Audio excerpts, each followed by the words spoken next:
नमस्ते मेरे यूपीएससी और एमपीपीएससी के योद्धाओं, आप सभी का स्वागत है कौटिल्य द्वितीय एकेडमी में। आज हम जियोग्राफी भूगोल के ऊपर वीडियो बनाने वाले हैं। और पिछले जो वीडियो हमने भूगोल के ऊपर बनाया था वो विश्व के भूगर्भिक इतिहास के ऊपर बताया था, जिसमें जो पृथ्वी का उद्गम से लगाकर जो वर्तमान तक की जो भी स्थिति थी उसके बारे में हमने जाना। आज हम भारत का जो भूगर्भिक इतिहास है उसके बारे में विस्तृत रूप से चर्चा करेंगे।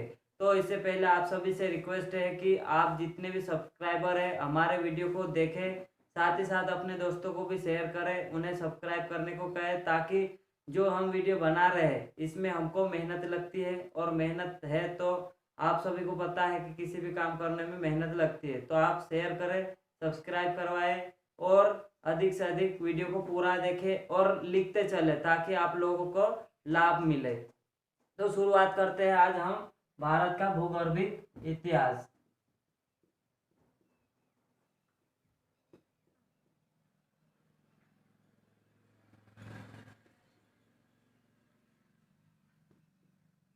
भूगर्भिक इतिहास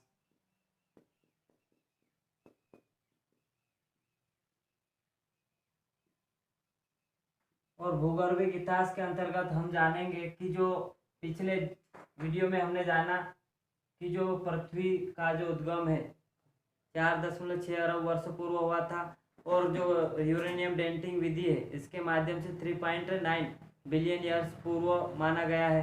तो उसके आधार पर उन्हें विभिन्न कल्पों को भी युगों में और युगों को भी काल में बांटकर हमने पढ़ा था। तो उसी प्रकार हम भारत के भूगर्भिक इतिहास को भी उसी रूप से पढ़ेंगे। तो सबसे पहला आता है आद्य महाकल्प। और आद्य महाकल्प के अंतर्गत हम पढ़ेंगे आर्कियन काल, और दूसरा पढ़ेंगे प्री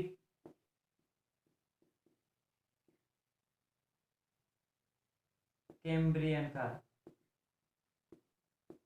प्री कैम्ब्रियन काल। तो इसके अंतर्गत भी हम ये पढ़ेंगे कि जो आर्कियन काल है उस समय जो चट्टानें थी उन चट्टानों के ऊपर बात करेंगे। तो आर्कियन क्रम की चट्टानें हो जाएगी एक तो, और फिर कौन सी चट्टान हो जाएगी, धारवाड़ की चट्टानें।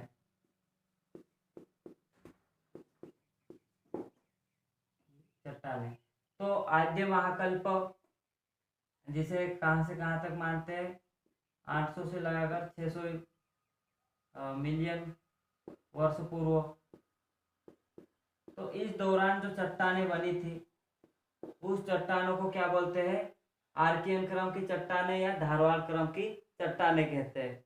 और इन्हीं चट्टानों के आधार पर जो उस देश की जो भौगोलिक स्थिति है उसके बारे में पता चलता कि वहां पर किस प्रकार से आकृतियां है। तो भारत का भूगर्भिक इतिहास से यही आशय है कि वहां पर जो भारत का क्षेत्र है वहां पर किस प्रकार से चट्टानें पाई जाती है, और जब चट्टानें पाई जाती तो वहां पर किस प्रकार की अर्थव्यवस्था पाई जाती है। तो कुल मिला के ये है कि वहाँ की जो चट्टानें उसी पर निर्भर करता है कि वहाँ की जो अर्थव्यवस्था किस प्रकार होगी, वहाँ के जो लोग कैसे होंगे, वहाँ पर कौन कौन से पेड़ पौधे होंगे, वहाँ पर कौन कौन से खनिज होंगे, इनके बारे में हमें जानकारी मिलती है किसी भी क्षेत्र के भूगर्भिक इतिहास से। तो हम भारत का भूगर्भिक इतिहास की बात कर रहे हैं। तो जो आर्कियन क्रम की चट्टानें हैं, आर्कियन क्रम की चट्टानें यह जब पृथ्वी का उद्गम हुआ उस समय जो पहले क्रम की जो चट्टानें बनी उस क्रम की चट्टानों को हम क्या बोलते हैं, कैम्ब्रियन क्रम या आर्कियन क्रम की चट्टानें कहते हैं।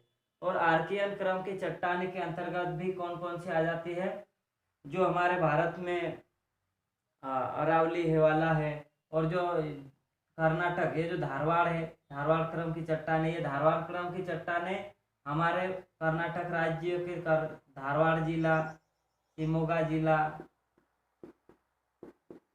इन जिलों में, और साथ ही साथ ये आंध्र प्रदेश, तमिलनाडु, इन क्षेत्रों में भी पाई जाती है। तो इसको भी कई जो धारवाड़ क्रम की चट्टान है इसको भी कई श्रेणियों में बांटा हुआ है। इसी के अंतर्गत अरावली आता है। धारवाड़ के अंतर्गत ही क्या आते हैं, अरावली पर्वत श्रेणी, जो कि गुजरात से लगाकर दिल्ली तक फैली हुई है। और जब ये दिल्ली के पड़ोस में जाती है, ये तो गुजरात प्लस राजस्थान के वहां तक है, प्लस हरियाणा तक, उन क्षेत्र वाले को क्या बोलते हैं, अरावली। लेकिन जब अरावली की पर्वत श्रेणी आगे चले जाती है तो उसे क्या बोलते हैं, ये इसमें बोलना चाहिए कि पंजाब तक के एरिया वाले उसे बोलते क्या, चीली श्रेणी बोलते हैं, जो दिल्ली और पंजाब के आसपास जो पाई जाती। ये कुल मिला के इसी में फैला हुआ है, अरावली श्रेणी के अंतर्गत ही आता है। अब जो आगे है धारवाड़ की चट्टाने, धारवाड़ की चट्टाने, ये धारवाड़ कहाँ क्या बोलते हैं, जो कर्नाटक है, केरल है, तम केरल केरला है और तमिलनाडु है, यहाँ पर जो चट्टानें पाई जाती है उन चट्टानों को बोलते हैं धारवाड़। तो यहाँ पर एक तो धारवाड़ भी आ जाएगा। और धारवाड़ के अलावा जो आंध्र प्रदेश का विशाखापट्टनम है, विशाखापट्टनम, तो वहां पर इसको कुदोराइट कहते हैं, कुदोराइट श्रेणी कहते हैं। ये धारवाड़ क्रम की ही चट्टाने हैं, पर आंध्र प्रदेश में से क्या बोलते हैं, कुदोराइट चट्टाने कहते हैं। उसी प्रकार से जो हमारा है बालाघाट है, उस श्रेणी को क्या कहते हैं, बालाघाट जबलपुर, उसमें सासर श्रेणी कहते हैं, सासर श्रेणी। और इसी श्रेणी को जब झारखंड है, पश्चिम बंगाल है, उन क्षेत्र में से क्या बोलते हैं, गोंडवाना श्रेणी, गोंडवाना श्रेणी कहते हैं, जो कहाँ पर आ जाते हैं, छत्तीसगढ़, झारखंड और पश्चिम बंगाल, इन क्षेत्रों में जो पाई जाती है उसे क्या कहते हैं, गोंडाइट श्रेणी भी कहते हैं, गोंडवाना या गोंडाइट श्रेणी। तो जो सबसे पहले जो चट्टान है उसे क्या कहते हैं, आर्कियन क्रम की चट्टान है, जो पृथ्वी के उद्गम के समय रहती है लावा मिट्टी के रूप में। सबसे प्राथमिक मिट्टी कौन सी कहलाती है, और इसमें जीवाश्म का अभाव रहता है। और इसमें जो पाए जाते हैं खनिज, इसमें लोहा, सोना, चांदी आदि पाए जाते हैं। और यही जो क्रम है, ये जो आर्कियन क्रम की चट्टान है, जो आर्कियन काल में बनी हुई है, उसी चट्टानों के रूपांतरण और अपरदन निक्षेपण से कौन सी चट्टानें बनती है, धारवाड़ क्रम की चट्टानें। और धारवाड़ क्रम की चट्टानें इस प्रकार से होती है। और फिर ये जो गुजरात वाले साइड में जो धारवाड़ क्रम की चट्टानें है उसे चंपानेर श्रेणी कहते हैं, चंपानेर श्रेणी कहते हैं। तो इस प्रकार से ये कौन सी क्रम की चट्टानें हो गई, आर्कियन क्रम की चट्टानें, जो कि पहले वाली चट्टानें। फिर दूसरी आती है धारवाड़ क्रम की चट्टानें, जो कि कर्नाटक, केरल, तमिलनाडु में है। और फिर उसको भी अलग अलग क्षेत्रों में उस क्रम की जो चट्टानें बनी उसे अलग अलग नामों से जानते हैं। जैसे अरावली पर्वत श्रेणी है, धारवाड़ वाला ये कर्नाटक वाले, केरला वाले है। और फिर विशाखापट्टनम में उसे कुदोराइट कहते हैं। सासर श्रेणी ये है ना, जबलपुर वाला श्रेणी, जबलपुर वाला श्रेणी कहते हैं। और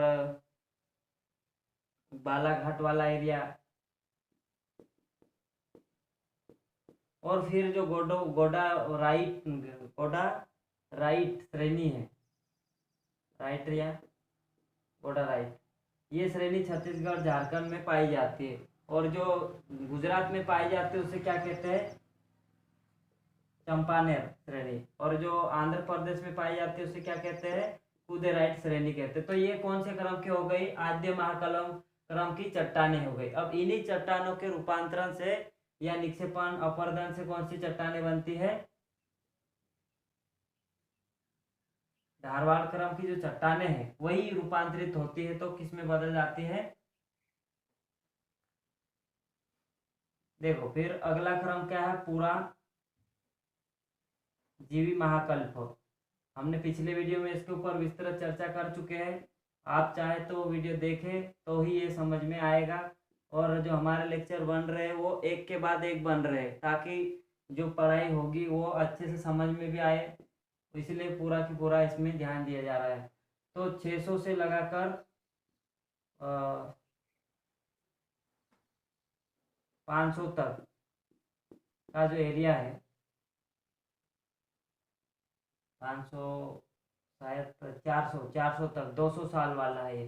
तो इसी श्रेणी में कौन कौन से आ जाते हैं? कडप्पा क्रम की चट्टानें, कडप्पा क्रम की चट्टानें आ जाती है। और कडप्पा क्रम की चट्टानें मतलब ये आंध्र प्रदेश का एक जिला है कडप्पा, उसके नाम के आधार पर क्या रखा गया है? कडप्पा क्रम की चट्टानें। और कडप्पा क्रम की चट्टानें को भी उत्तरी और निचले क्रम में बांटा गया है। तो कडप्पा क्रम की चट्टानें जो है, इसमें क्या होता है कि धारवाड़ की जो चट्टानें हैं इसी के रूपांतरण से ये बनती है। और इस क्रम में कौन कौन से पाई जाती है? इसमें जो सोना है, चांदी है, और इनमें भी क्या होता है? जीवाश्म का अभाव होता है, क्योंकि उस समय तक आते आते इस समय तक जो जीव थे वो केवल कहाँ पर थे? जल के अंदर ही थे और बिना रीढ़ की हड्डी वाले थे। तो उसके कारण से यहाँ पर जीवाश्म का पूर्णतः अभाव था। तो ये कौन से क्रम की चट्टानें हो जाती है? धारवाड़ क्रम की चट्टानें। और फिर दूसरी ये जो है उसके रूपांतरण से कौन सी आ जाती है? कडप्पा क्रम की चट्टानें। अब ये जो क्रम की चट्टानें हैं, और फिर बाद में क्या हुआ? दूसरे क्रम की चट्टानें उसी समय विकसित हुई, विंध्य क्रम की चट्टानें, विंध्यन क्रम की चट्टानें। और ये कौन से क्रम की चट्टानें हैं? विंध्य क्रम की। अब विंध्य क्रम की चट्टानें को भी उत्तरी विंध्य, निम्न विंध्य ऐसे बांटा गया है। तो विंध्य क्रम की चट्टानें ये कहाँ से कहाँ तक फैली हुई है, इसे हम जानते हैं कि जो विंध्य क्रम की चट्टानें हैं ये हमारे जो मध्य प्रदेश है, रीवा, इसे पहले रीवा जो स्टेट था अपना पाटसी, उसे रीवा, उसकी राजधानी रीवा थी, उस वाले क्षेत्र को विंध्य प्रदेश कहते थे। तो ये वाला एरिया राजस्थान के जो झालावाड़ क्षेत्र है, और आगे जो चित्तौड़गढ़ है, चित्तौड़गढ़ से लगाकर जो बिहार का जो सासाराम तक है, उस श्रेणी को क्या कहते हैं? विंध्य क्रम की श्रेणी या चट्टान कहते हैं। और इस चट्टानों में जो पाए जाते हैं कौन से? बलुआ पत्थर, जो लाल किले बनाए हुए हैं, हमारे ग्वालियर का किला बनाया हुआ है, और जो ताजमहल बनाए हुए हैं, ताजमहल, ये इत्यादि क्या स्मारक भी इसी से बनाए हुए हैं, कुतुब मीनार है। तो ये बलुआ पत्थर, ये विंध्य क्रम की चट्टानें हैं। और इन्हीं ये लगभग 12,000 वर्ग किलोमीटर पे फैली हुई है, पूर्व से पश्चिम तक। तो इसे क्या बोलते हैं? विंध्य क्रम की चट्टानें। और विंध्य क्रम की चट्टानें में भी फिर ये इसके कुछ हिस्से दिल्ली और हिमाचल प्रदेश में भी पाई जाती है। अब फिर आता है इसी क्रम की चट्टानों में आगे थोड़ा सा, ये इसको अलग नाम से जाना जाता है, जिसका नाम है द्रविडियन क्रम की चट्टानें। इसके अंतर्गत इसके जो पूरा जीवी महाकल्प के जो काल थे उसी को शामिल किया जाता है। तो इसमें क्या आता है? उसमें हमारे एक ट्रिक थी इसमें, कोस डीसीपी। तो ये जो पार्ट है उस समय के तो हो गया, कैम्ब्रियन और ऑर्डोविशियन काल के। अब इसमें हम ये पढ़ेंगे कि सिल्यूरियन काल, डिवोनियन काल, कार्बोनिफेरस काल। ये जो तीन वो है, सिल्यूरियन, यूरियन, डिवोनियन और कार्बोनिफेरस काल। तो इस क्रम की जो चट्टानें हैं उसे क्या बोलते हैं? द्रविडियन क्रम की चट्टानें कहते हैं। और इसी के अंतर्गत जो कार्बोनिफेरस काल है, इसमें जो विंध्य क्रम की चट्टानें हैं, इन्हीं चट्टानों के रूपांतरण से ये चट्टानें बनती है। क्योंकि कार्बोनिफेरस युग में क्या होता है? गोंडवाना क्रम की चट्टानें आती है, गोंडवाना। और गोंडवाना क्रम में क्या हुआ था? ये जो समय है, इस समय में जो कार्बोनिफेरस काल जो काल है और आगे कार्बोनिफेरस काल से लगाकर जो क्रेस्टेशियन युग तक, क्रेस्टेशियन जो काल है वहां तक क्या हुआ था कि ज्वालामुखी का उद्गार हुआ था। उद्गार होने के कारण से उस समय तक के जो जीव जंतु पेड़ पौधे थे वो क्या हो गए थे, दब गए थे, और दब जाने के कारण से कोयला का निर्माण हुआ। कोयला, पेट्रोलियम, डीजल इत्यादि का ये इन्हीं क्रम के चट्टानों से मिलते बनते। कहने का ऐसा ये है कि गोंडवाना के क्रम में जीवाश्म पाए जाते हैं। और ये गोंडवाना के क्रम कहाँ कहाँ पर पाई जाती है? अपने मेघालय में भी पाई जाती है, झारखंड, उड़ीसा और हमारे मध्य प्रदेश का दक्षिणी हिस्सा है वहाँ पर भी ये वाली चट्टानें पाई जाती है। फिर आती है इसी के अंतर्गत जो अगला कल्प है अपना, पुराजीवी के बाद कौन सा आता है? मध्यजीवी, मध्यजीवी महाकल्प। और मध्यजीवी महाकल्प के अंतर्गत कौन आते हैं? ट्रियासिक युग, ज्यूरेसिक युग और क्रिस्टेशियन युग। अब उनके समय से ही ये रूपांतरण हो रहा था। अब इन्हीं रूपांतरण के आगे भी एक क्रम आता है, उसको बोलते हैं तृतीयक युग या तृतीयक युग, या बोल सकते हैं हम सिनोजुइक युग या नवजीवी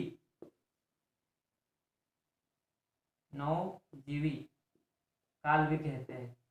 और इस काल के अंतर्गत हमारी जो ट्रिक थी क्या? पीओएमपी। और पीओएमपी के अंतर्गत भी पैलियोजोइक युग, इयोसीन युग, ओलिगोसीन युग और मेसोजोइक युग, और फिर लास्ट वाला आता है प्लायोसीन युग आता है। तो इस क्रम की जो चट्टानें हैं, इस क्रम की जो चट्टानें हैं वो पूरी तरह से कैसी थी? अलग ही प्रकार की थी। जिसके अंतर्गत हम क्या देखते हैं कि जो चट्टानें हैं वो पूरी तरह से किस में आ गई थी? मिश्रित आ गई थी। और मिश्रित होने के कारण से कौन सी चट्टानें बन गई थी? रूपांतरित चट्टानें, रूपांतरित चट्टानें। और वही रूपांतरित चट्टानों से क्या हो गया? और उसमें निक्षेप हुआ, और निक्षेप होने के कारण से जो अवसादी चट्टानें हैं वो बनी। और ये जो चट्टानें हैं वो कहाँ पर पाई जाती है? अधिकतर जो नदियां है, नदियों के मुहानों पर पाई जाती है, नदियों के मुहानों पर। जैसे नर्मदा नदी है, ताप्ती नदी है, गोदावरी नदी है, कृष्णा नदी, कावेरी नदी है। तो वहाँ पर जो चट्टानें पाई जाती है, जो इन चट्टानों के आग्नेय चट्टानों के रूपांतरण से कौन सी बनती है? अवसादी चट्टानें। और अवसादी चट्टानें और रूपांतरित चट्टानें के निक्षेपण से कौन सी चट्टानें बनती है? अवसादी चट्टानें और ये बनती है। और जो नदियों के मुहाने पर जो चट्टानें पाई जाती है उसे क्या कहते हैं? तृतीयक युग की चट्टानें। अब तृतीयक युग की चट्टानें फिर चतुर्थक युग आता है, चतुर्थक युग। और चतुर्थक युग के अंतर्गत कौन? दो काल आते हैं। इसकी ट्रिक थी पीएच। पीएच में क्या आता है? प्लास्टोसीन, प्लास्टोसीन युग। और प्लास्टोसीन के बाद ये होलोसीन युग, होलोसीन युग। तो ये इस क्रम के चट्टानें का विकास हुआ। तो इस प्रकार से जो भारत का भूगर्भिक इतिहास है हम मुख्य रूप से किसके अंतर्गत बांट के पढ़ते हैं? जो पर्वतीय क्षेत्र है वो वाला क्षेत्र भी आ जाता है इसके अंतर्गत। और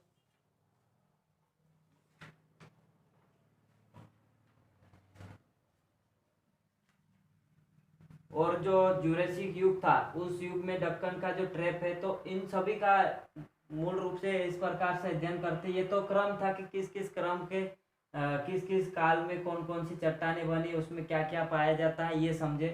पर मुख्य रूप से जो हमारा भारत देश है इनको समझने के लिए ही कितने भागों में बांट देते हैं? 3 भागों में बांट देते हैं। और हम जानते हैं कि हमारे भारत का जो आकार है चतुष्फलकीय है। और चतुष्फलकीय होने के कारण से यहाँ पर पर्वत, पठार, मैदान, पहाड़ियाँ भी पाई जाती है। तो इन्हीं के ऊपर निर्भर करता है कि यहाँ का जो भौगोलिक इतिहास कैसा है। तो ये जो मैप है इसमें हम आज समझ सकते हैं कि किस प्रकार से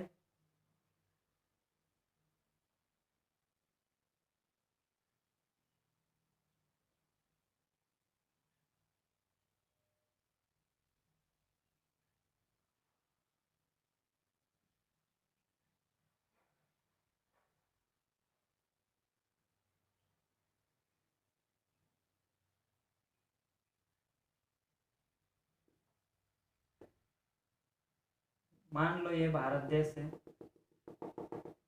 और यहाँ पर की जो दशा है वो कुछ इस प्रकार की है।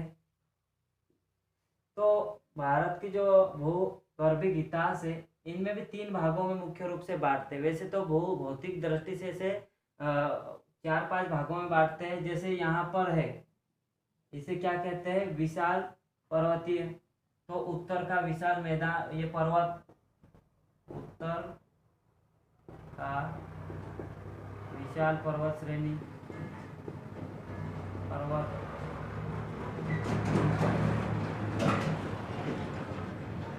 और दूसरा आता है जो यहाँ के जो पर्वतों से निकलने वाली नदियाँ है, तो यहाँ से जो नदियाँ है, ये वाला जो एरिया है वो कौन सा आ जाता है, ये वाला जो एरिया, मुख्य रूप से मैदान। तो उत्तर का मैदान, विशाल मैदान। और फिर जो तीसरा पॉइंट आता है दक्कन ट्रैप, दक्कन ट्रैप। तो इनका बहुत योगदान है। 3 भागों में बांटते हैं। फर्स्ट, ये जो फर्स्ट है, ये सेकेंड है, और ये पूरे को थर्ड मानते हैं। और उसको फिर जो पूर्वी तट, पश्चिमी तट, वो हम अगले वीडियो में देखेंगे।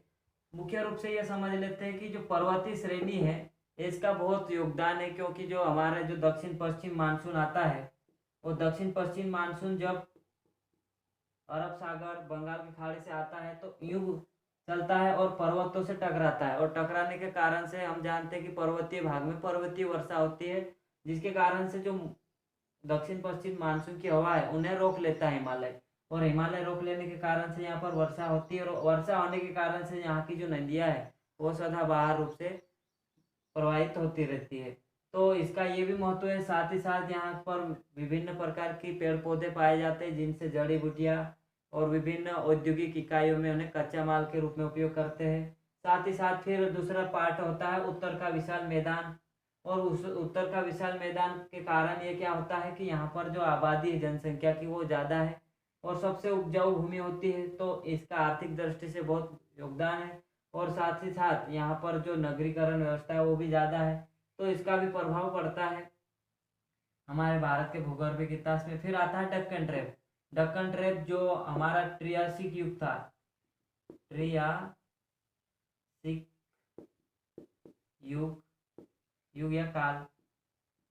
फिर कौन सा आता है हमारा पेलियोसिन युग, इसके बीच क्रिस्टेशियन युग, युग। तो इन युगों के बीच में क्या हुआ था कि जो भारत दक्षिण है वहां पर क्या हुआ था, लावा का उद्गार हुआ था। उद्गार होने के कारण से जो ज्वालामुखी का बाहर निकला लावा का भाग, जिसे क्या बोलते हैं, बेसाल्ट, तो वो एक जमा हो गया, और जमा होने के कारण वो ट्रैप, सीढ़ी में रूपांतरित हो गया। तो ऐसा मानते हैं कि यहाँ पर दक्कन ट्रैप है, और ये पूरी तरह से खनिज संपदाओं से भरपूर है। यहाँ पर सोना पाया जाता है, चांदी पाया जाता है, कोयले भी पाए जाते हैं। तो आर्थिक दृष्टि से भी बहुत योगदान देते हैं। तो ये मुख्य रूप से हमारे भूगर्भिक इतिहास रहा है और इनका बड़ा योगदान है। हम अगले वीडियो में ये देखेंगे कि भारत का भूगर्भिक इतिहास कैसा है। तो लास्ट में एक मेरी लाइन से समाप्त करना चाहूँगा कि आंखों में नींद बहुत है पर सोना नहीं है, क्योंकि यही समय है दोस्तों कुछ करने का, इसे गंवाना नहीं है। धन्यवाद।